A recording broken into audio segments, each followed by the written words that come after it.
کہانی سنو۔ لالچ نے جان لے لی۔ ایک پرندہ درخت کی شاخ پر بیٹھا تھا۔ اچانک اس کی نظر زمین پر بکھرے ہوئے دانوں پر پڑی، جو دراصل ایک شکاری نے اسے پکڑنے کے لیے پھیلائے ہوئے تھے۔ دانوں کی لالچ نے اسے اپنی طرف کھینچ لیا اور وہ بغیر سوچے سمجھے زمین پر اترا اور مزے سے دانے چگنے لگا۔ ابھی اس نے چند دانے ہی کھائے تھے کہ ایک جال اس پر گرا اور وہ پرندہ اس میں پھنس گیا۔ شکاری نے اسے پکڑا، ذبح کیا اور بھون کر کھا گیا۔ اس کے بعد شکاری نے دوسرے پرندے کو پکڑنے کے لیے ایک اور جگہ دانے ڈالے، مگر وہ پرندہ لالچ میں نہ آیا اور خطرے کو بھانپ گیا، یعنی سمجھ گیا۔ اس نے جنگل کی راہ لی۔ یوں وہ شکاری کے جال میں پھنسنے سے بچ گیا۔ دیکھا آپ نے کہ شکاری نے دانا تو دونوں پرندوں کے لیے ڈالا، مگر پہلا پرندہ لالچ میں آ گیا تھا۔ تو ہمیں بھی کوئی کام کرنے سے پہلے اچھی طرح سوچ لینا چاہیے۔ بغیر سوچے سمجھے کوئی کام نہیں کرنا چاہیے، اور کوئی بھی کام کرنے سے پہلے اچھی طرح غور کر لینا چاہیے۔ جو کام ہم کرنے جا رہے ہیں، کہیں اس میں ہمارا نقصان تو نہیں۔ مثلاً گلی محلے یا سفر وغیرہ میں اپنے ماں باپ کی اجازت کے بغیر کسی اجنبی شخص سے، یعنی جسے آپ نہ جانتے ہوں، اس سے کوئی ٹافی وغیرہ لے کر نہ کھائیں۔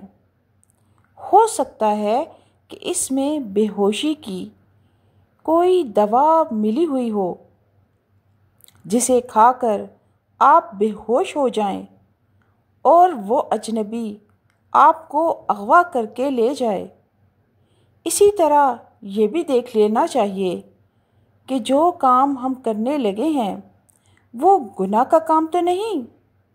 کہیں ایسا نہ ہو کہ کچھ دیر کے مزے کی خاطر ہم شیطان کے جال میں پھنس کر اپنے اللہ عز و جل کو، اللہ پاک کو ناراض نہ کر دیں، جیسے کسی کا مذاق اڑانا، نام بگاڑنا اور کسی کی چیز زبردستی کھا جانے میں مزہ تو بہت آتا ہے، لیکن ایسا کرنے سے دوسروں کی دل آزاری ہوتی ہے۔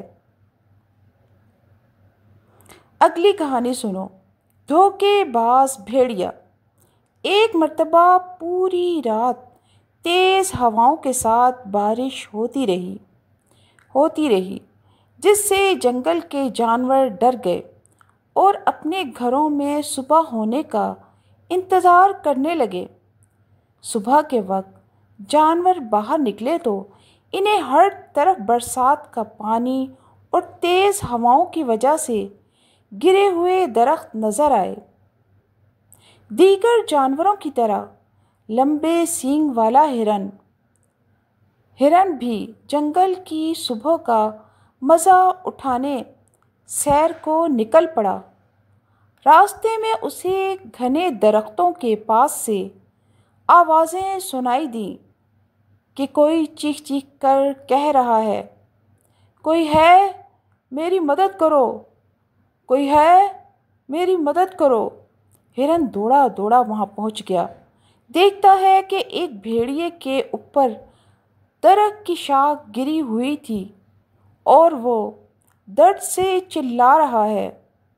ہرن کچھ دیر تک اسے دیکھتا رہا، پھر اس کی مدد کیے بغیر وہاں سے جانے لگا۔ بھیڑیا: پیارے ہرن، مجھے بچاؤ گے نہیں؟ ہرن بولا، اگر میں نے تمہیں بچا لیا تو آزاد ہونے کے بعد تم مجھ پر حملہ کر دو گے۔ بھیڑیا بولا، اپنی جان بچانے والے کے ساتھ میں ایسا کیسے کر سکتا ہوں؟ میں عمر بھر تمہارا احسان نہیں بھولوں گا۔ ہرن نے کہا، اچھا ٹھیک ہے، لیکن میں اکیلے اس شاخ کو کیسے اٹھاؤں گا؟ بھیڑیا بولا، اپنے سینگ اس کے نیچے دے کر زور لگاؤ، میں بھی اٹھنے کی کوشش کرتا ہوں۔ بہت کوشش کے بعد وہ بھیڑیا شاخ سے نکل آیا۔ آزاد ہونے کے بعد بھیڑیے نے پہلے کچھ دیر سانس لیا، پھر بڑی خطرناک نظروں سے ہرن کو گھورنے لگا۔ ہرن نے اس کا ارادہ بھانپ کر وہاں سے بھاگنے کی کوشش کی، مگر نہ بھاگ سکا اور دھوکے باز بھیڑیے کا لقمہ بن گیا۔ ناشکرے اور دھوکے باز لوگوں سے ہمیں بچنا چاہیے۔ کچھ لوگوں پر احسان کرو تو وہ احسان کے بدلے دھوکے بازی کرتے ہیں اور ناشکراپن کرتے ہیں۔ ہمیں ایسے لوگوں کی پہچان بھی کرنی چاہیے اور ان سے بچنا چاہیے۔